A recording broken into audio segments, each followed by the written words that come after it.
Morning bulletin. ఇక వార్త వివరాల్లోకి వెళ్తే రేవంత్ సవాల్ను స్వీకరించిన కేటీఆర్ 72 గంటలు టైం తీసుకున్నారు. కానీ రేవంత్ చర్చకు రాకుండా పారిపోయాడని మాజీ ఎమ్మెల్యే పేర్కొన్నారు. కాంగ్రెస్ నాయకులు ప్రజా సమస్యలను డైవర్ట్ చేయడానికి కేటీఆర్లపై అసభ్య ఆరోపణలు చేస్తున్నారని ఆరోపించారు. వార్డు మెంబర్గా గెలవని కొందరు లుచ్చాగాలు కూడా కేటీఆర్ను విమర్శిస్తున్నారని తెలిపారు. ఈ ఆరోపణలు ప్రజలను తప్పుదోవ పట్టించడమేనని, ఈ తరహా రాజకీయాలపై ప్రజలు అప్రమత్తంగా ఉండాలన్నారు. కేసీఆర్ నాయకత్వంలో రాష్ట్ర అభివృద్ధి జరుగుతుందని ప్రజలు విశ్వసిస్తున్నారని వెల్లడించారు. నాకు విచిత్రం అనిపిస్తున్నది. నీ ముఖానికైనా వార్డు మెంబర్గా గెలిచిరా, ఒకరి మీద ఒకరు రెచ్చిపోతా ఉన్నారు. ఒకడు అంటాడు కేసీఆర్ హాస్పిటల్లో ఉన్నాడు. ఏం భాష నాయన అనేది? అసలు నేను ఆయనకు సూటిగానే అడుగుతా ఉన్నా మొదటిసారి. అసలు తెలంగాణ జేఏసీ లేకపోతే నీ ఉనికి ఎక్కడదాన్ని నేను సూటిగా అడుగుతా ఉన్నా. తెలంగాణ జేఏసీ లేకపోతే ఇవాళ కొంతమంది ఎమ్మెల్సీలు కావచ్చు, అక్కడోడు ఎమ్మెల్యే కావచ్చు, కానీ ఆ ఉనికే లేకపోతే, తెలంగాణ జేఏసీ లేకపోతే మీ అడ్రస్లు ఎక్కడని నేను అడుగుతా ఉన్నా. దయచేసి అంతకుముందు మీ స్థాయి ఏంది, మీ గమ్యం ఏంది? మరి ఆ జేఏసీని పెట్టించినటువంటి వ్యక్తి కేసీఆర్ కాదా? ఒకడు అంటాడు అసెంబ్లీకి రా. అరే ఆయన అసెంబ్లీకి వస్తారా భయ్? అసెంబ్లీ అనేది కొత్త కాదు. కేటీఆర్కు, కేసీఆర్కు, హరీష్ రావుకు నీకు అసెంబ్లీ పాసు ఇయ్యమంటే దొరకని రోజున కూడా ఆయన అసెంబ్లీలో తెలంగాణ కోసం మాట్లాడుతూ ఉన్నాడు కేటీఆర్. ఇది గుర్తుపెట్టుకోండి. అసెంబ్లీ పాస్, ఒక పాస్ ఇస్తావా లోపటొచ్చి గ్యాలరీలో కూర్చుంటా అని నువ్వు బతిమలాడిన రోజున కేటీఆర్ గారు అసెంబ్లీ మైకు పట్టుకొని నా పదవిని రాజీనామా చేస్తున్నా అని చెప్పేసి మాట్లాడుతున్నటువంటి స్పీచ్లు ఉంటాయి. వాళ్ళు కేసీఆర్ గురించి మాట్లాడతాడు. కేసీఆర్ గురించి మాట్లాడనా? నీ అయ్య నాట అయ్యా. ఎస్, బరాబర్ చెప్తున్నా. కేటీఆర్కి అయ్య కాదు, తెలంగాణకు అయ్యా బిడ్డ. అది కూడా రాసి పెట్టుకోరు మీరు. ఏ చరిత్రను వక్రీకరించి మాట్లాడుతూ ఉంటారు మీరు అన్న. నేను అడుగుతా ఉన్నా. ఓడట సాగరహారంలో వీళ్ళు లేరట. అరే నాయన నీ దండం పెడతారా నాయన? సాగరహారం స్టేజ్ వేయించిందే కేసీఆర్ రా బాబు. నేనున్నాను కదా, నేనే కదా ఎగిరిన నా స్టేజ్ మీద. కేసీఆర్ లేని జేఏసీ ఉద్యమాలు ఉన్నాయా? ఇలా నిజాం కాలేజీలో పెట్టిన సభలో కేసీఆర్ రాకుంటేనే ఉన్నదా? ఇదే ఎవరైతే మాట్లాడుతున్నారో, ఏ తెలంగాణ ఉద్యమకారుని చెప్పుకున్నాడు మాట్లాడుతూ ఉంటాడో, ఆ రోజు పొన్నం ప్రభాకర్ ఈపు వలగొట్టలేదా? పేపర్ల పోటు వాళ్ళు రాలేదా? ఆ రోజు కేకే ఈపు వలగొట్టలేదా? కాంగ్రెస్ నుంచి ఆ రోజు వచ్చినటువంటి ఈ వివేక్ గారు ఈపు సున్నం చేయలేదా? మనమే కదా ఆ రోజున. ఈయననే కదా, ఇల్లు ఉన్నాడు కదా కాంగ్రెస్ వాళ్ళు గుద్దింది. మరి ఎవరి చరిత్ర ఎక్కడున్నదో మనకు కనబడతలేదా? ఏది పడుతుంది నోటికి ఎట్లా మాట్లాడతారు? తెలంగాణ ప్రతివానికి ఫ్యాషన్ అయిపోయింది. కేటీఆర్ని తిడితే పేపర్లలో వస్తుంది, హరీష్ అన్నని తిడితే పేపర్లలో వస్తుంది, కేసీఆర్ని తిడితే పేపర్లలో వస్తుంది. ధాన్యం కొనుగోళ్ల టెండర్లలో కాంగ్రెస్, బీజేపీలు కుమ్మక్కై భారీ అవినీతి జరిగిందని ఆరోపణలు వచ్చాయి. క్విడ్ ప్రోకోకు ఇది స్పష్టమైన ఉదాహరణగా నిలుస్తుంది. రేవంత్, ఉత్తమ్ ఈ కుంభకోణం నుంచి తప్పించుకోలేరని రాజకీయ వర్గాలు పేర్కొంటున్నాయి. వారి రాజకీయ జీవితానికి ఇది పెద్ద సవాల్గా నిలుస్తుందని విశ్లేషిస్తున్నారు. ఈ ఆరోపణలపై వారు ఎలా స్పందిస్తారో, తదుపరి చర్యలు ఎలా ఉంటాయో చూడాలి. ప్రజలు ఈ అంశంపై స్పష్టత కోరుతున్నారు. రాజకీయాల్లో నైతికత, పారదర్శకత అవసరమని పలువురు అభిప్రాయపడ్డారు. రాజకీయంగా అత్యంత దారుణ పద్ధతిలో దోపిడీ చేసిళ్ళు సివిల్ సప్లై డిపార్ట్మెంట్లో కాంగ్రెస్ పార్టీ. ఇక్కడ నుంచి ఢిల్లీ వరకు పార్లమెంట్ ఎన్నికల ముందే ఒక సిండికేట్ ఏర్పడి ఒక వ్యూహాత్మకంగా ప్రణాళికాబద్ధంగా దాన్ని బిడ్డర్స్తో కుమ్మక్కై టెండర్లలో గోల్మాల్ చేసి ఇవాళ మనీ లాండరింగ్ జరిగింది. సివిల్ సప్లైస్ టెండర్ల కుంభకోణం జరిగింది. ధాన్యం టెండర్లు ఆనాడు నిర్ధారించినప్పుడు ఉండబడినటువంటి టెండర్ నోటీసు అగ్రిమెంటు 100% వయలేషన్ జరిగింది. ఫుడ్ కార్పొరేషన్ ఆఫ్ ఇండియా దాన్ని సమీక్షించి నియంత్రించాల్సినటువంటి బాధ్యత గలటువంటి ఎఫ్సిఐ కేంద్ర ప్రభుత్వం నడిపే బీజేపీ చేతిలో ఉన్నది. వాళ్ళు కూడా ఇందులో వాటాదారులే. ఈ కుంభకోణంలో స్టేట్ సివిల్ సప్లైస్ డిపార్ట్మెంట్కు కొన్ని పరిధులు ఉన్నాయి. ఈ పరిధులు వయలేషన్ జరిగినప్పుడు ఎఫ్సిఐ కంట్రోల్ తీసుకోవాల్సిన అవసరం ఉండేది. వాళ్ళు కూడా వ్రాతపూర్వకంగా ఫిర్యాదు చేసినాము. అయినప్పటికీ దున్నపోతు మీద నీళ్లు పడ్డట్టే ఉన్నది కాంగ్రెస్ పార్టీకి. వీళ్ళు పంచుకున్నది నిజము. ప్రతి క్వింటాల్కి 223 రూపాయలు అదనంగా వసూలు చేసిళ్ళు. మొత్తం 38 లక్షల మెట్రిక్ టన్నుల ధాన్యం ఇంటూ 223 రూపాయలు అంటే ఒక టన్నుకు 2230 రూపాయలు ఇంటూ 38 లక్షల టన్నులు. ఇది వాళ్ళ స్కెచ్. అంటే 50% వసూలైనా ఇప్పటి వరకు 420 కోట్ల రూపాయలు, 413 కోట్ల రూపాయలు ఇప్పటికీ అదనంగా ప్రభుత్వం పేరు చెప్పి అకౌంట్ల ద్వారా బిడ్డర్లు, బ్రోకర్లు అదనంగా డబ్బులు వసూలు చేసిళ్ళు. 722 రైస్ మిల్లర్ల ద్వారా జరిగేటువంటి అకౌంట్ ట్రాన్స్ఫరు, బిడ్డర్స్ మధ్య ఉన్నటువంటి అకౌంట్ ట్రాన్స్ఫరు సంబంధించిన రసీదులతో కూడినటువంటి ఆధారాలన్నీ కూడా బీఆర్ఎస్ పార్టీ రాష్ట్ర వ్యాప్తంగా కలియదిరిగి కలెక్ట్ చేసి అన్ని ఆధారాలతో కూడినటువంటి కంప్లైంట్ను మరి గౌరవ హైకోర్టు చీఫ్ జస్టిస్ గారి ముందు పిల్ దాఖలు చేయడం జరిగింది బీఆర్ఎస్ పార్టీ. ఇలా సన్నవడ్లకు పోయిన వానాకాలంలో మీరు 19 లక్షల మెట్రిక్ టన్నుల సన్నధాన్యం కొనుగోలు చేసిండ్రు మీ రికార్డు ప్రకారంగా. మొన్న జరిగిన ఎండాకాలంలో 25 లక్షల టన్నుల మెట్రిక్ టన్నుల సన్నధాన్యం మీరు కొనుగోలు చేసిండ్రు. అంటే దాదాపు 40.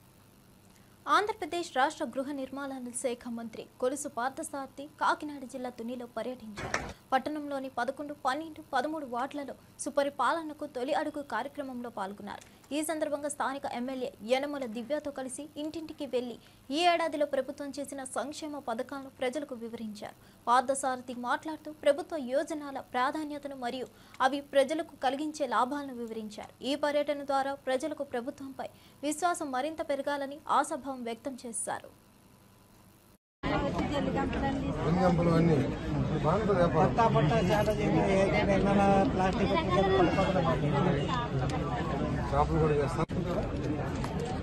తీసుకుంటే వ్యాపారం పెరిగిద్దా లేకపోతే ఊరికి తీసుకునే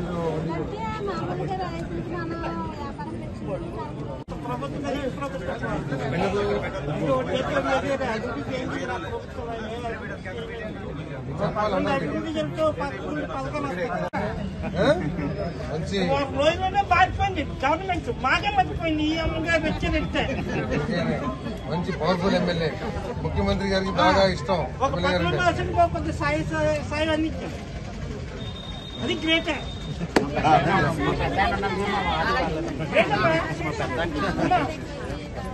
దగ్గర అయిపోయి వర్షం వచ్చిన వల్ల ఎట్ట అయిపోతుంది సార్. ఎట్ట అయిపోతుంటే పిల్లలు కూడా పైకి వెళ్తుంటే భయం వేస్తుంది. ఇల్లు అంతా ఎట్ట అయిపోతుంది సార్. తర్వాత వచ్చామా మేడం గారు, అమ్మా మేడం గారు మళ్ళీ తర్వాత ఈ కార్యక్రమాన్ని ముందుకు తీసుకెళ్తూ ఉన్నారు. ఎందుకంటే కారణం ఏమిటంటే ప్రజలందరికీ కూడా ఈ ప్రభుత్వం చేస్తున్న సంక్షేమ కార్యక్రమాలు ఎటువంటి ఇబ్బంది లేకోకుండా, ఎటువంటి బెదిరింపులు లేకోకుండా, ఎటువంటి కండిషన్స్ లేకుండా ప్రతి ఒక్కరికి అర్హత ఆధారంగా అందుతూ ఉన్నాయి. కాబట్టి మనం పనిచేస్తున్నాం. అదేవిధంగా పోలవరం, అమరావతి, ఇంకా అనేక గత ప్రభుత్వం వ్యవసాయ రంగాన్ని, సాగునీటి రంగాన్ని పూర్తిగా గాలికి వదిలేస్తే వాటన్నిటిని కూడా పూర్తి చేసి రాష్ట్రంలో సాగులోకి ఎక్కువగా ఏకరేజీని తీసుకురావాలని చెప్పేసి రైతులకి తోడుగా ఉండాలని చెప్పేసి ఆలోచన చేస్తున్నారు.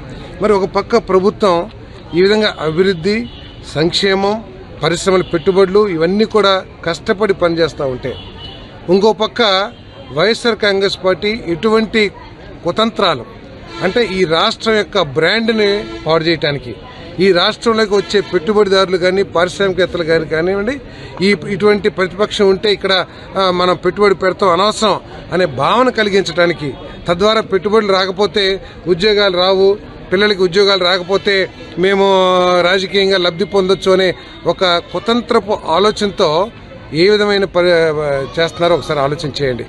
రైతులు పరామర్శకు వెళ్ళారు. ఆ రైతులకు సంబంధించి పొగాకు రైతులకి 22 కోట్ల కిలోలు ప్రభుత్వమే కొంటుంది. ఎప్పుడు గతంలో ఎక్కడా లేని, ఎప్పుడూ లేదు. ఒకసారి చెక్ చేసుకోండి. 5 సంవత్సరాలు వైసీపీ కూడా ఉంది కదా, ఇప్పుడన్నా పొగాకు కొనుగోలు చేశారని అడగండి. అదేవిధంగా కోకోకి 50 రూపాయల కిలోకి ఇచ్చి మరి కోకోని కొనే పరిస్థితి. మరి అదేవిధంగా మరి మ్యాంగో 4 రూపాయలు అదనంగా ఇచ్చి ఈ కార్యక్రమాలు ఎప్పుడన్నా చేశారని చెప్పేసి అడుగుతా ఉన్నా నేను. కేవలం ఏదో. అనకాపల్లి జిల్లా నుండి ఓ ఆసక్తికరమైన సంఘటన వెలుగులోకి వచ్చింది. 840 కేజీల గంజాయిని పోలీసుల నుండి తప్పించేందుకు ప్రత్యేక ప్రణాళిక రూపొందించబడింది. గంజాయి సరుకు మొదట కాలినడకన 2 కిలోమీటర్ల దూరం కూలీలతో తరలించబడింది. అనంతరం బొలెరో వాహనంలో సాఫీగా ఏజెన్సీ ప్రాంతాన్ని దాటి సరుకు తరలించబడింది. అయితే చివర్లో అనకాపల్లి జిల్లాలో పోలీసులు ఈ గంజాయి సరుకును పట్టుకున్నారు. ఈ క్రమంలో పోలీసులు మరింత సన్నద్ధతతో తనిఖీలు నిర్వహించి ఇలాంటి శిక్షణలను ముందుగానే గుర్తించడానికి ప్రయత్నిస్తున్నారు.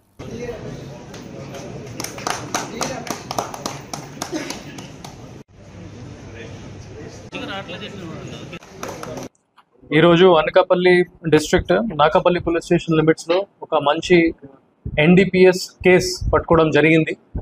ఇది టోటల్ 840 కేజీస్ ఆఫ్ గాంజా 20 గాంజాయి వైట్ బ్యాగ్స్లోనే దొరికింది. ప్రతి బ్యాగ్లో 42 కేజీస్ గాంజా మనకి దొరికింది. దానికి కాస్ట్ సుమారుగా 42 lakhs వరకు ఉంటుంది.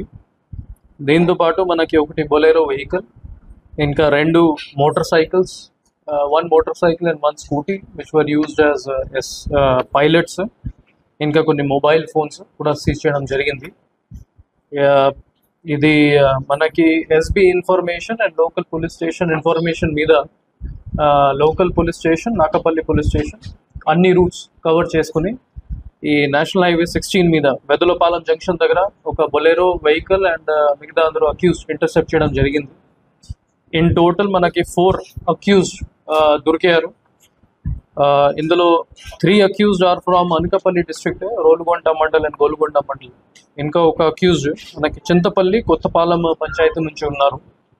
ఫర్దర్ ఇంటెరోగేషన్ మనం చేసుకుంటున్నాము, కానీ ప్రిలిమినరీ ఇంటెరోగేషన్ ప్రకారం మనకి ఏం తెలిసింది, దట్ ఇది జనబా ఏరియా మల్కాన్గిరి డిస్ట్రిక్ట్ ఒడిస్సా నుంచి వాళ్ళు గాంజాయి ప్రొక్యూర్ చేశారు. అండ్ ఇది destination Chikmagalur, Karnataka state. For this good work, I appreciate the Nakapalli police team, especially SI Sunny Babu, SI Rajarao and his team, and SHO Nakapalli. మాజీ మంత్రి పేర్ని నాని వైఎస్ఆర్సీపీ నేత కొల్లు రవీంద్రపై విమర్శలు చేశారు. నువ్వు కొల్లు రవీంద్ర కాదు, సొల్లు రవీంద్ర అని ఎద్దేవా చేస్తూ 41 మంది వైఎస్ఆర్సీపీ కార్పొరేటర్లలో ఒక్కరిని కూడా తీసుకొని వెళ్లలేవని వ్యాఖ్యానించారు. రవీంద్రకు పార్టీలో శక్తి లేదని, ఎవరిని ప్రభావితం చేయలేరని నాని చెప్పారు. నువ్వు వారిని తీసుకొని వెళ్తే సొల్లు రవీంద్ర కాదు, నిజంగా కొల్లు రవీంద్ర అని ఒప్పుకుంటా అని అన్నారు.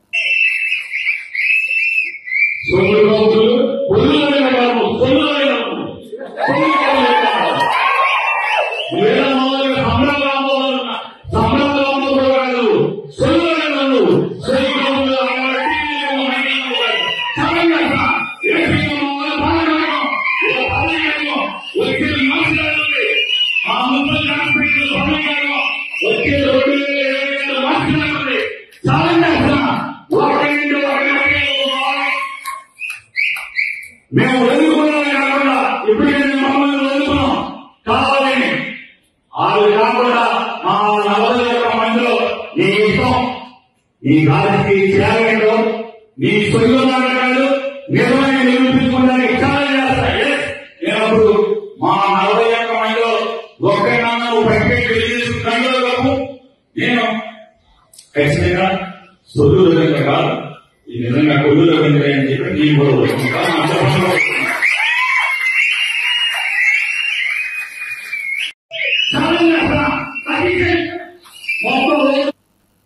బంగారుపాలెంలో జగన్ పర్యటన సందర్భంగా చోటు చేసుకున్న మామిడికాయల ఘటనపై టీడీపీ నేత అచ్చెన్నాయుడు తీవ్ర విమర్శలు గుప్పించారు.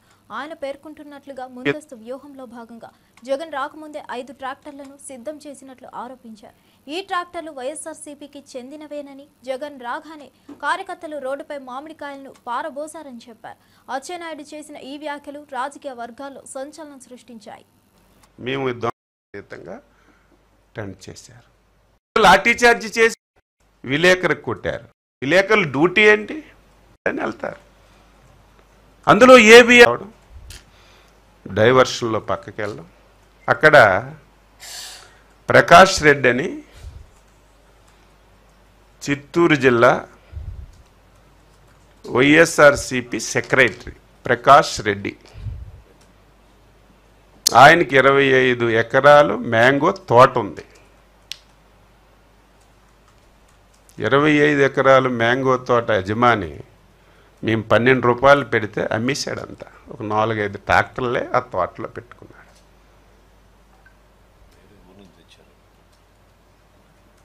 ఎప్పుడైతే జగన్మోహన్ రెడ్డి కారు తోట ముందుకు వచ్చిందో పురుగుల్లాగా 5 ట్రాక్టర్లు వచ్చాయి. రోడ్డు మీద మామిడికాయలన్నీ కింద పోశారు. పోని కింద ప్లాండ్గా పోసుకున్నారు. నువ్వు 5 సంవత్సరాలు ముఖ్యమంత్రి, నీకు బాధ్యత ఉందా లేదా? నువ్వు చూసి దిగి మామిడికాయలు చూడాలి. మామిడికాయలు తొక్కుకొని రైతులు మామిడికాయలు ప్రభుత్వం కొనడం లేదు. రైతులు తీవ్రమైనటువంటి ఆందోళనతో ఉన్నారు అని చెప్పి నువ్వు ఇంత దారుణంగా ఒక క్రిమినల్, మేము ప్రతిరోజు చెప్పాలంటే మాకే బాధగా ఉంది, ఒక క్రిమినల్ రాజకీయ ముసుగులో ఒక ప్లాన్ ప్రకారం ఏ విధంగా వ్యవహరిస్తారో మేము అప్రమత్తంగా లేకపోతే చాలా పెద్ద ప్రమాదం జరుగుతుంది. బీజేపీ ఎమ్మెల్యే రాజా సింగ్ అమర్నాథ్ యాత్రలో పాల్గొని పలు వ్యాఖ్యలు చేశారు. కేంద్రంలో బీజేపీ ప్రభుత్వం అధికారంలోకి వచ్చాక అమర్నాథ్ యాత్ర సులభమైందని తెలిపారు. యాత్ర మార్గంలో రోడ్డు సహా అన్ని సౌకర్యాలు సమకూరాయని చెప్పారు. ఆర్టికల్ 370 రద్దు తర్వాత కాశ్మీర్లో ముస్లింలకు ఉపాధి అవకాశాలు పెరిగినట్లు వివరణ ఇచ్చారు. ఈ మార్పుల వల్ల యాత్రికులకు మెరుగైన అనుభవం కలుగుతుందని రాజా సింగ్ తెలిపారు. యాత్ర సక్సెస్ఫుల్ గురించి చాలా వరకు మన దేశ ఆర్మీ సైనికులు ప్రతి ఒక్క 10 అడుగులకి ఒక సైనికులు, యాత్రికులకి ఒక సేఫ్టీగా మన భారతీయ సైనికులు మంచి వ్యవస్థ చేస్తారు. అది కాకుండా ఎన్నో ఆర్గనైజేషన్లు వాళ్ళు యాత్రులకి ఎట్లాంటి కూడా ఏదైనా ఇబ్బంది రాకూడదని భోజన వ్యవస్థ చేస్తారు, టిఫిన్ వ్యవస్థ చేస్తారు. ఎట్లాంటి కూడా యాత్రులకి ఇబ్బంది కాకుండా అన్ని వ్యవస్థ ఈ యాత్రలో ఉంటది. ప్రత్యేకంగా ఏంటంటే ఇప్పుడు ఈ పహల్గాం నుంచి ఒక యాత్ర నడుస్తుంది, అదేవిధంగా బాల్తాల్ నుంచి ఇంకొక యాత్ర నడుస్తుంది.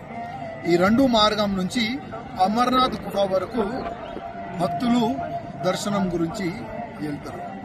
ప్రత్యేకంగా ఏంటంటే ప్రతి ఒక్క 100 మీటర్స్ కి 500 మీటర్స్ కి ఒక మంచి పండాలం ఉంటుంది.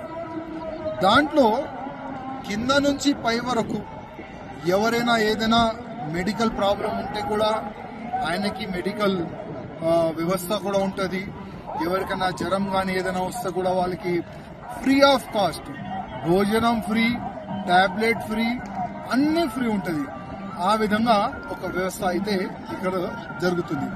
గతంలో కాంగ్రెస్ గవర్నమెంట్ ఉన్న సమయంలో ఇక్కడ రోడ్ వ్యవస్థ కానీ ఎట్లాంటి కూడా భోజన వ్యవస్థ కూడా లేకుండే. కానీ ప్రధానమంత్రి మోదీ గారు అంటే బీజేపీ గవర్నమెంట్ వచ్చిన తర్వాత 2014 తర్వాత ఇక్కడ మంచి రోడ్ వ్యవస్థ అయిపోయింది.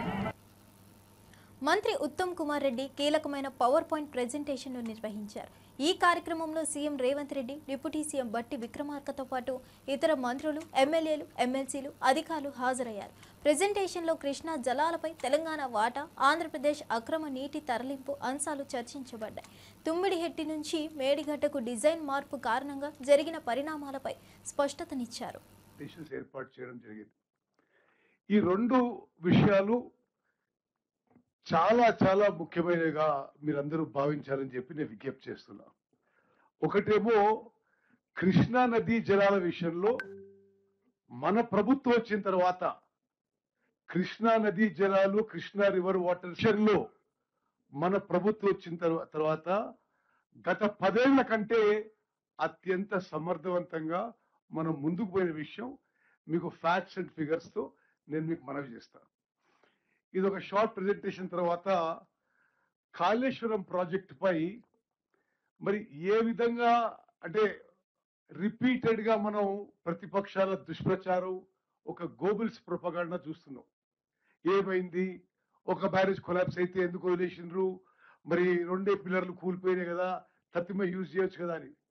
అది కూడా వాళ్ళు మాట్లాడేది ఎంత అవాస్తవాలు, అబద్ధాలు, మరి అసత్యాలు, అది కూడా మనం.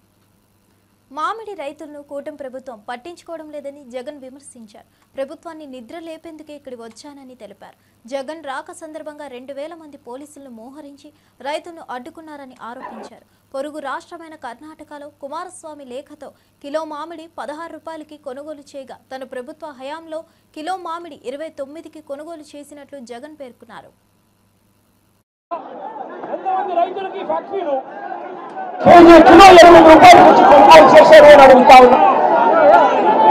రైతులకు మీరు చెప్పినట్టుగా మీరు 4 రూపాయలు రైతులకు ఎంతమందికి ఇచ్చారు అని చంద్రబాబు నాయుడు గారిని గట్టిగా నిలదీస్తూ అడుగుతా ఉన్నా. అయ్యా చంద్రబాబు, మీ పిల్లల పరిస్థితి ఏమిటి అంటే ఈరోజు రైతుల చెరువుకి వారి పరిస్థితి అక్కడ కర్ణాటకలో 16 రూపాయలు కేజీకి అక్కడే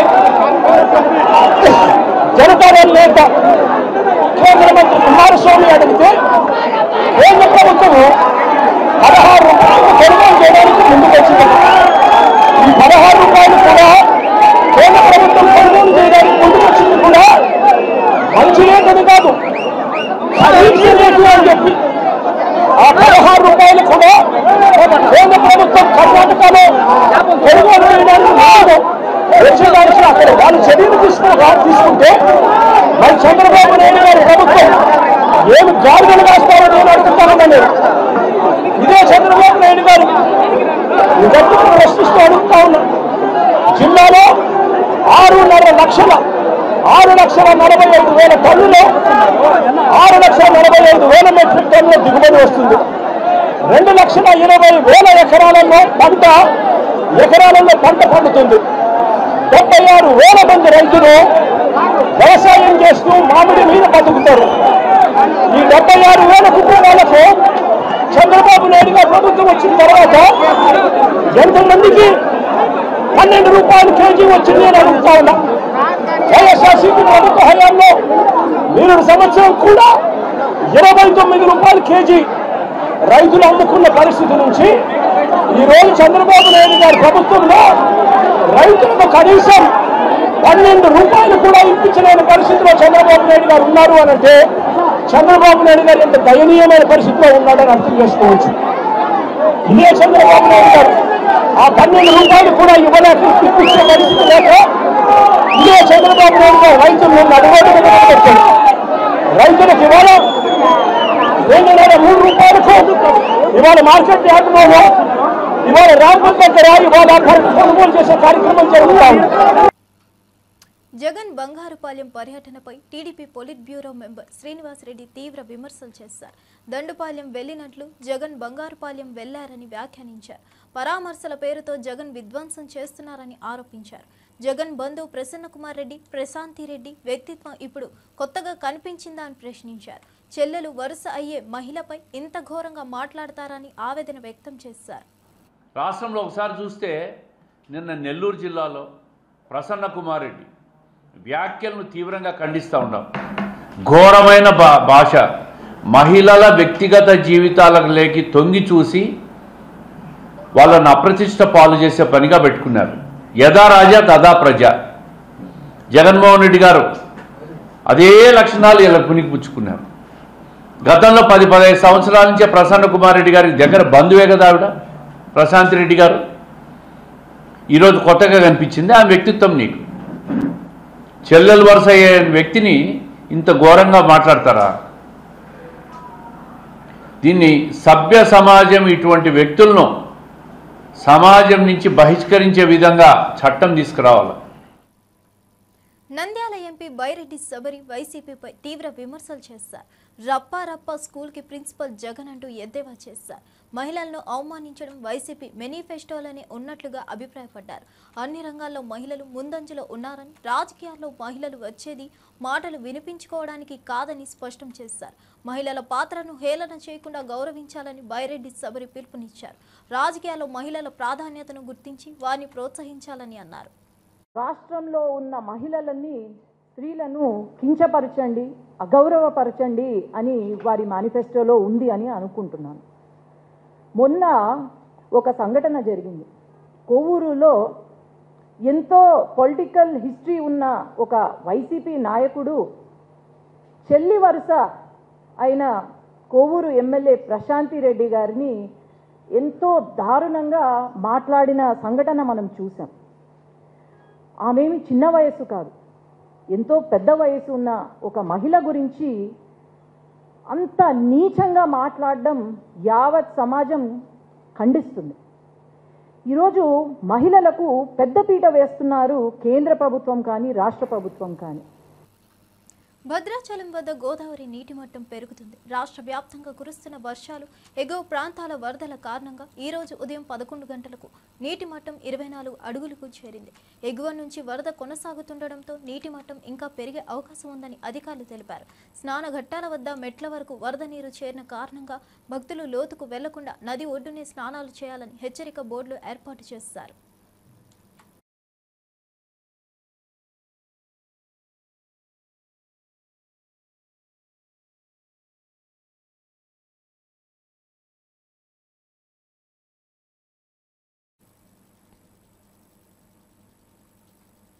విశాఖ జిల్లా సింహాచలం పుణ్యక్షేత్రంలో గిరి ప్రదక్షిణ మహోత్సవం నిర్వహించబడుతుంది. తొలి పావాంచ నుంచి అప్పన్న స్వామి పుష్పరథం గిరి ప్రదక్షిణకు బయలుదేరింది. భక్తులు పెద్ద సంఖ్యలో ఈ మహోత్సవంలో పాల్గొనడానికి రాష్ట్రంలోని పలు ప్రాంతాల నుంచి తరలి వచ్చారు. మహోత్సవం సందర్భంగా భక్తులు తమ భక్తి ప్రపత్తులను అప్పన్న స్వామికి సమర్పిస్తున్నారు.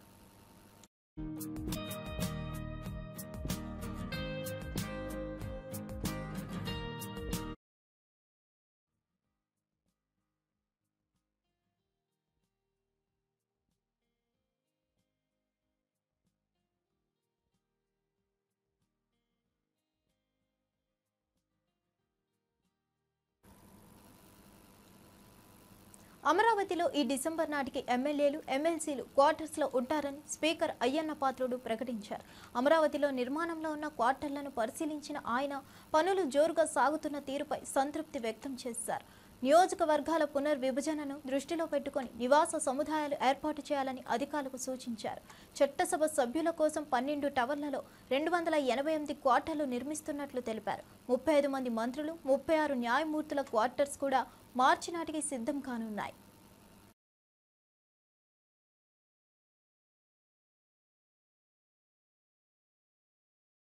అంటే మన భారతదేశంలోనే కాదు, ప్రపంచంలో ఎక్కడా లేని విధంగా రాజధాని కట్టాలన్నది అతని ఆలోచన విధానం. మా ప్లానింగ్ ఏంటంటే ఫ్యూచర్లో కూడా ఇప్పుడు మనకు ఉన్నది అంటే 175 మంది ఎమ్మెల్యేలే, కానీ ఫ్యూచర్లో ఈ సంఖ్య పెరిగే అవకాశం ఉంది, ఎమ్మెల్యేలు కానీ ఎమ్మెల్సీలు కానీ. అంటే దాన్ని కూడా దృష్టిలో పెట్టుకొని ఈ కన్స్ట్రక్షన్ చేయాలని ముఖ్యమంత్రి గారి ఆలోచన. ఇప్పుడే మీరు చూశారు, ఇక్కడ 12 టవర్స్ వస్తున్నాయండి. 12 టవర్స్ కూడా సుమారు 288 క్వార్టర్స్ వస్తాయి. ఎమ్మెల్యేస్ ప్రస్తుతం 175 మంది, ఎమ్మెల్సీలు 58 మంది ఉన్నారు. 35 మంది మినిస్టర్స్ క్వార్టర్స్ కట్టాలని చెప్పి కూడా నిర్ణయం తీసుకోవడం జరిగింది. అవన్నీ కూడా ఒకటే బ్లాక్లో వస్తాయి. అలాగే జడ్జిస్ ఉన్నారు, జడ్జిస్ కూడా 36 మందికి చీఫ్ జస్టిస్ సహా అక్కడే క్వార్టర్స్ కట్టాలని చెప్పి ప్రభుత్వం నిర్ణయం తీసుకోవడం జరిగింది. స్పీకర్ గారికి, డిప్యూటీ స్పీకర్ గారికి, కౌన్సిల్ చైర్మన్ గారికి, డిప్యూటీ చైర్మన్ గారికి మినిస్టర్తో పాటు ఈక్వల్ స్థాయిలో ఆ స్థాయికి తగ్గట్టుగా క్వార్టర్స్ కట్టాలని కూడా నిర్ణయం తీసుకోవడం జరిగింది. అలాగే మన రివర్ పక్కనే గవర్నర్ గారికి, సీఎం గారికి కూడా క్వార్టర్స్ కట్టాలని చెప్పి కూడా ప్లాన్లో ఉండడం జరిగింది. ఓబామా అయ్యో రామ ప్రీ రిలీజ్ ఈవెంట్లో పాల్గొన్న అలీ హీరో సుహాస్ను చూసేసరికి చనిపోయిన తన మేనల్లుడు గుర్తొచ్చాడని భావోద్వేగంగా చెప్పారు. ఈ సినిమాలోని సుహాస్ పాత్ర ఎమోషనల్గా తమ హృదయాలకు చేరుతుందని అన్నారు. అలీ మాట్లాడుతూ నటన పరంగా సుహాస్ అద్భుతంగా చేశాడని ప్రశంసించారు. రామ్ గోదాల దర్శకత్వంలో తెరకెక్కిన ఈ చిత్రం జూలై 11న విడుదల కానుంది.